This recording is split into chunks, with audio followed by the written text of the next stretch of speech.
Goeiemôre en weer eens baie welkom hier saam met ons by ons oggendoordenkings tyd. Dis Pinksterweek, ek is in Suid-Afrika, is lekker, ek is opgewonde, vanaand het ons spesiale dienste, so as jy iewers in Alberton, omgewing, Oosrand iewers is, kan jy ry, en ons gaan vanaand begin met ons Pinksterreeks, gedoop en vervul, en ek praat vanaand oor gedoop met drome, net so geheimpie, net so uitlatingkie van waaroor ek praat vanaand, gedoop met drome. Maar kom ons gaan vandag so oordenking, ons is by Handelinge 2 vers 16 en 17. Nee, wat hier gebeur, is waarvan God deur die profeet Joël gepraat het. So sal dit in die laaste dae wees, sê God. Ek sal my gees uitstort op elke mens. Julle seuns en julle dogters sal die woord van God verkondig.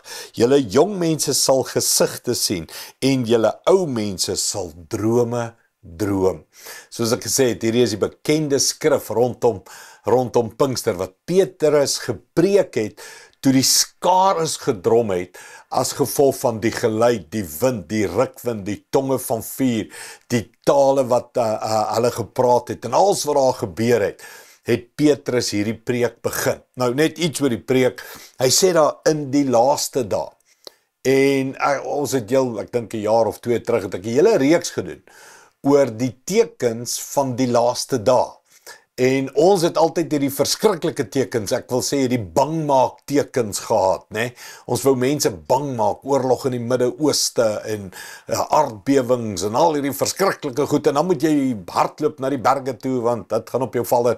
Ons het hierdie bangmaak stories gehad in kerk oor die laaste dae. Petrus in die Bybel sê, in die laaste dae sal daar herlewing wees. In die laaste dae sal God sy gees uitstort. Hy praat nie van bangmaak stories nie, hy praat van sterkmaak stories, grootmaak stories, mooi maak stories. Hy praat van belewenis God se gees en teenwoordigheid stories. Dis nie laaste dae bangmaak stories nie. Dis die kerk gaan in heerlikheid groei stories. Maar baie keer is die kerk bang daarvoor. En ek dink daar is 'n woordjie ook hier weggesteek hoekom ons bang is. Hoekom jy dalk bang is. Hy praat van, in die laas sal God sy gees uitstort. Uitstort is 'n unieke Griekse woord. Dis nie, hy sal druppeltjie, stadig, jou so bietjie nat maak. Nee, uitstort is soos 'n bak water. Ek weet, het jy al gesien hierdie ek wil amper sê simpel YouTube klip, Facebook klips, al hierdie goed wat die mense so doen, waar hulle hierdie bakke water so van 'n eerste verdieping af op iemand gooi. Daar was eendag so 'n ysbakke challenge, ek weet nie wat aangegaan het, maar okay, dis nie 'n druppel nie, uitstort is die woord wat sê jy word ge-immerse, dit kom boor jou, heeltemal neem jou oor. Mens, jy moet die prentjie sien van 'n groot emmer water wat op jou uitgegooi word.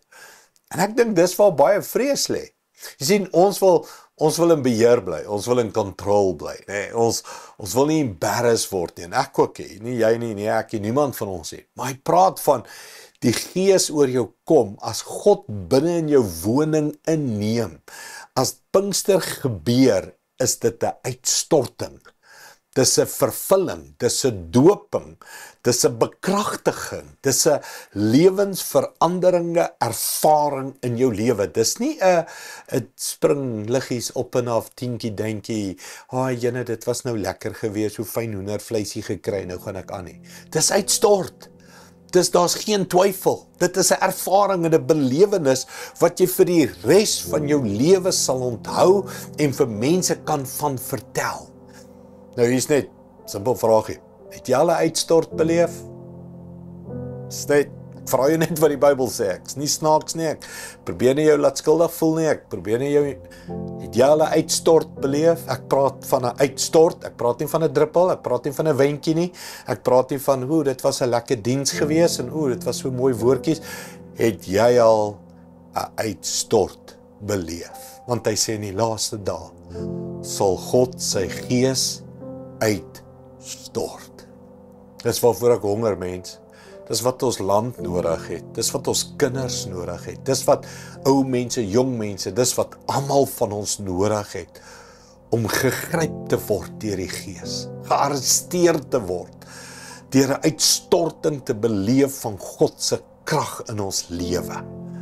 Ons het dit nodig. Jy het dit nodig, ek het dit nodig. So kom ons bid daarvoor. Hemelse Vader, u plan was nooit 'n ligte stil storie nie. Toe Jesus gebore was dit 'n stil storie. Daar was net 'n paar herders en 'n paar sterrekykers en 'n paar koeie en beeste, en dit was doodstil. Toe hy gekruisig word, was dit bo op 'n berg gewees en almal kon sien hoe hy gekruisig word. En toe die Gees uitgestort word, dit was nie stil nie. Skares het gehardloop en geluister en gekom en kom vra, wat gaan aan? So Here, wanneer ek tot bekering kom, is dit dalk 'n stil ding hier binne in my hart. Maar wanneer die Gees uitgestort word, is dit nie stil nie. En ons bid vir 'n uitstorting. Ek bid vir 'n uitstorting in my hart en my lewe. Ek bid vir 'n uitstorting in ons kerke, in ons land, in ons regering. Ons bid vir 'n uitstorting op elke vlak van menswees. Kom Heilige Gees, kom doen die werk. Dis ons gebed in Jesus naam. Amen. Dankie liewe vriende, sien jou dalk vanaand en sien jou môre andersins. Goed gaan. Trots geborg deur Evergreen Turf.